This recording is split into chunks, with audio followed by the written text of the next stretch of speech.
Or, il y avait là quelques Grecs, de ceux qui étaient montés pour adorer pendant la fête. Ils s'approchèrent donc de Philippe, qui était de Bethsaïde, de Galilée, et lui firent cette demande. Seigneur, nous voulons voir Jésus. Philippe vient et le dit à André. André et Philippe viennent et le disent à Jésus. Jésus leur répond en disant, l'heure est venue que doit être glorifié le Fils de l'homme. Jean 12, versets 20 à 23. Tous les hommes, y compris les Grecs, vont donc bénéficier du salut qu'il apporte au monde. L'heure est venue.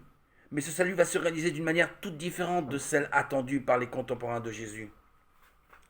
En vérité, en vérité, je vous le dis, si le grain de froment tombé dans la terre ne meurt pas, il demeure seul. Mais s'il meurt, il porte beaucoup de fruits. Jean 12, verset 24. C'est l'annonce à peine voilée du sens de toute sa mission. Seule, sa mort acceptée fait lever toute l'humanité, y compris les Grecs, pour la moisson de la résurrection. Et continuant pour lui-même, il nous livre ses combats intérieurs. Celui qui aime son âme la perd, celui qui est son âme dans ce monde la gardera pour la vie éternelle. Jean 12, verset 25. Il nous invite donc à mener ce même combat. Si quelqu'un me sert, le Père l'honorera.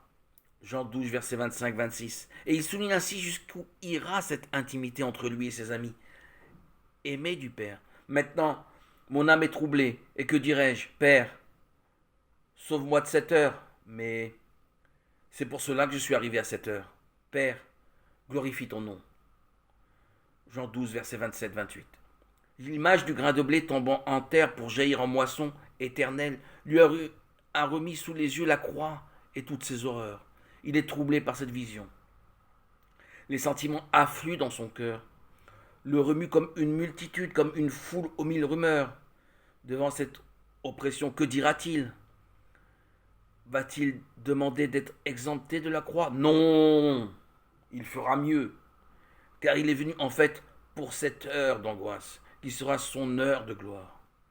Il ne désespère pas, mais prie le Père, réaffirme sa volonté de mourir pour nous, là, quand toute une foule l'acclame. Il vint donc une voix du ciel, et je l'ai déjà glorifié, et je le glorifierai de nouveau. Jean 12, verset 28. La foule donc, qui se tenait là et avait entendu dire, disait que c'était le tonnerre. D'autres disaient, un ange lui a parlé.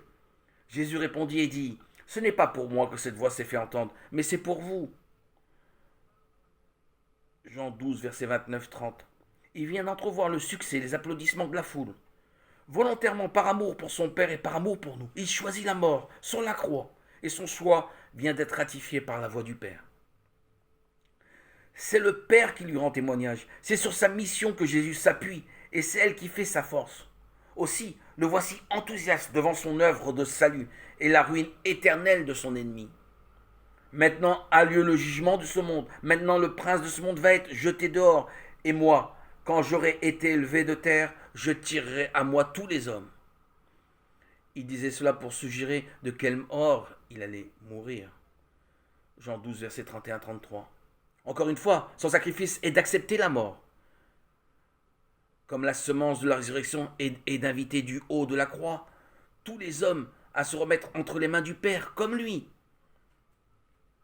Et c'est lui qui est leur chemin, parce qu'il est le Fils de l'homme et qu'il possède cette autorité, et qu'il est la lumière des hommes. Que ses contemporains se pressent de suivre la lumière tant qu'elle est encore parmi eux. Marchez, tandis que vous avez la lumière, afin que les ténèbres ne vous surprennent pas. Jean 12, verset 35. C'est une prière, presque une supplication qu'il adresse à ses contemporains. Celui qui marche dans les ténèbres ne sait pas où il va, tandis que vous avez la lumière. Croyez en la lumière, afin d'être le fils de lumière. Les fils de lumière. Jean 12, 35-36. À partir de la croix, le chemin des hommes est tracé. S'abandonner à la volonté du Père.